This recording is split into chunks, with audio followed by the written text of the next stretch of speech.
Then she's going into an overhead squat with the superband here. So I like the feedback that the superband provides. Pretty challenging here. Trying to keep head up, chest up, stick that butt back and sit down into it.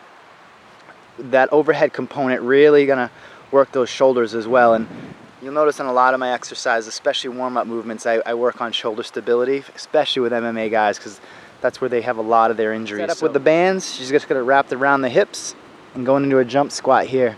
I like this jump squat because the band is actually pulling her back, so it's pulling her almost into a little bit of a hip hinge, and she's got to snap those hips forward as she throws those arms up. Exercise, working one at a time, just because of that rotary stability component that's required through that midsection. Real important for the everyday client, but especially for the MMA athlete. So kind of same situation here. Now we're working on the back side or pulling muscles, good for the grip, good for obviously the back of the body.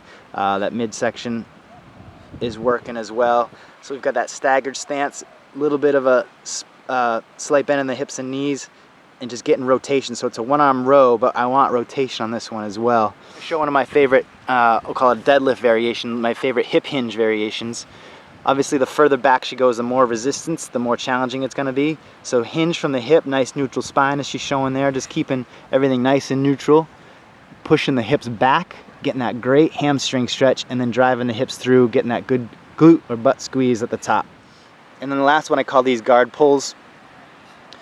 Got the band just around the dorsiflexed feet there. A little bit of a crunch as she pulls the knees in, keeping those feet dorsiflexed the whole time. And like I say, I call them guard pulls. So if you're trying to pull someone into the guard, work those hip flexors. So it's a crunch in a sense, it's working the abs, but that band is really gonna fry those hip flexors. Snap downs, love this exercise. Explosive pulling movement for the back side. If you're pulling to one side, I like to drop that same side leg back as if you're pulling an opponent down to the ground. Right down in the middle you can work as well. So a lot of backside again working, getting the lower legs involved, the glutes, obviously those lats. It's basically like an explosive or dynamic pull down movement. So rotating airplane we'll call it. So you can see she put the super band around one shoulder and then down behind the back onto the opposite foot here.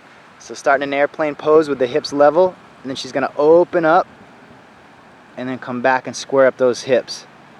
And that's the movement right there. So she's opening up and coming back down. So single leg, so we've got a lot of balance, of course, a lot of proprioception going on.